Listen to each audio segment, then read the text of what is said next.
एक अखबार को दिए इंटरव्यू में नीतीश ने माना कि अगले 10-15 दिनों में इस बारे में कुछ ठोस सामने आ सकता है।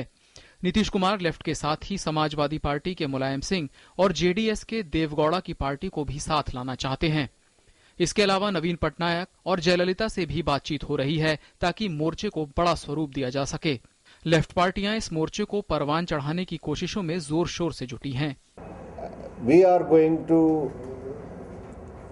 cooperate with other non-Congress, non-BJP parties in these elections so that we can present some alternative to the people. हालांकि नीतीश की कोशिशों में कई रोड़े भी हैं। लेफ्ट के साथ आने से ममता दूर रहेंगी और मुलायम के साथ आने से मायावती। शरद पवार की एनसीपी भी इस मोर्चे में ज्यादा दिलचस्पी नहीं ले रही। परिवार तंत्र के विरुद्ध लड़ना है, भ्रष्टाचार करप्शन के विरुद्ध लड़ना है, क्योंकि तृणमूल कांग्रेस ही सही विकल्प है।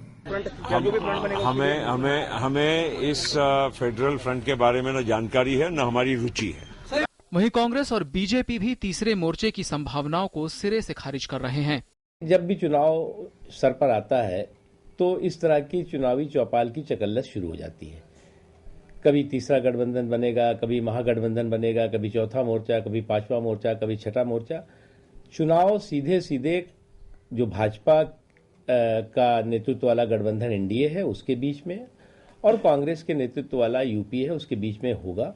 मौजूदा राजनीतिक हालत में बीजेपी और कांग्रेस दोनों ही बहुमत से दूर दिख रहे हैं। ऐसे हालात में तीसरे मोर्चे की भूमिका अगली सरकार के गठन में बहुत अहम होगी।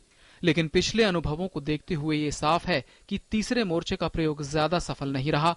ऐसे में बड़ा सवाल ये है कि क्या इस बार ये छोटे दल एकजुट होकर विकल्प दे पाएंगे। दिल्ली से शैलेंद्र मिश्र और रवि धीमान के साथ ब्यूरो रिपोर्ट, डीडी न्यूज।